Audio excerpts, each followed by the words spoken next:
opposite. I'm going to read a story which is called Peek-A-Bliss. Peek-A-Bliss is the name of our book reading initiative. Today we are going to read a story which is called Mission Walnut Fudge. Let's begin.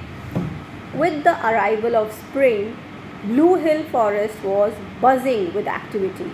The animals and birds were busy preparing for their annual spring fair. Some of them had decided to sell fruits, vegetables, jams, and jellies, while others like Betty Bee and Goldie Butterfly were preparing to put up a florist stall to display colorful and fragrant spring flowers. Hazel Squirrel and her parents put up a choco walnut fudge stall at the fair each year. They used special walnuts and their fudge was popular for its great quality. However, this year they had not yet started preparing for the fair. Hazel herself was not to be seen much, and when her friend Momo Mouse asked her to come out and play, she declined. "I have some work to do. You go ahead and play," she said in a low voice. "It doesn't look like you are making fudge. Then what are you busy with?" Momo inquired further. Hazel took a deep breath and decided to share her problem. "Momo, we set up our walnut fudge stall at the spring fair every year. The tree from which our special walnuts are gathered is only known to my grandmother," she said. What is this? She's a bird. She has put on a cap. "So what's the problem with that?" Momo Mouse asked. "My grandmother Dora is in the hospital. She's not well. When we asked her about the tree, she could only say, 'Coco, Coco.' Her condition is serious and the doctors have advised us not to stress her by asking repeatedly," Hazel Squirrel replied. "Don't worry, together we'll figure out what Coco means," Momo comforted her.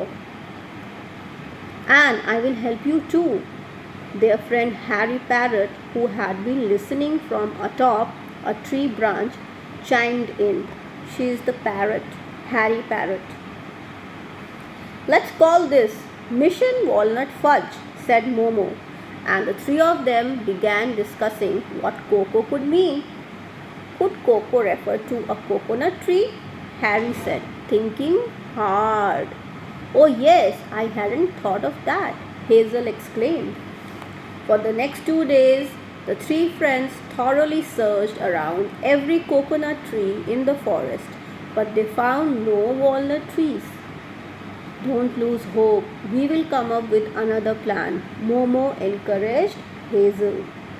The three friends brainstormed again and decided to investigate any places or things in Blue Hill Forest related to the word cocoa. First, they investigated the area around the cocoa factory and found nothing.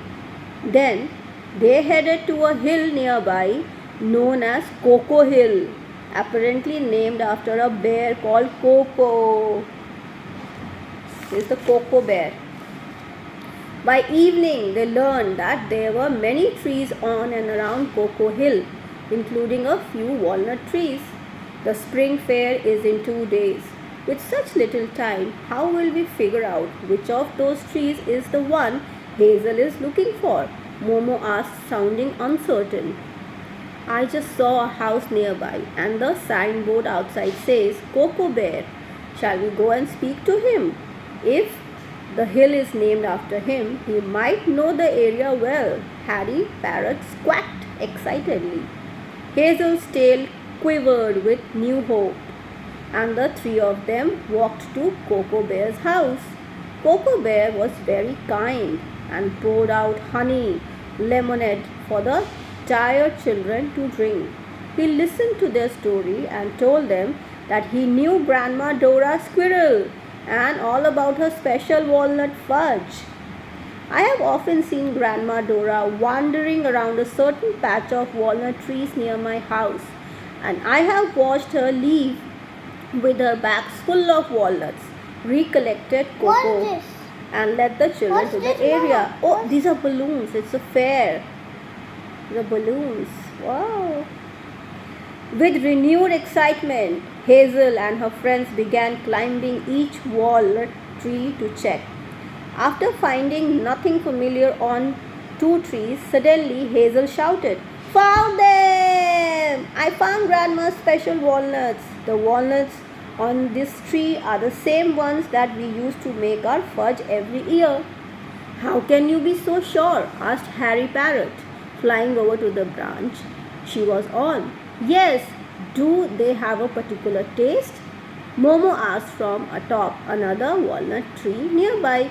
"Look," said Hazel, pointing to some designs that had been carved onto the trunk of the tree. "These drawings of walnuts were made by my grandma to identify the trees with special walnuts. I am pretty sure." The friends searched further and found a total of 3 walnut trees with the markings on them. She had marked the trees. The 3 friends gathered all the walnuts they could from these 3 trees, thanked Coco Bear for his help, and headed home happily. Mama.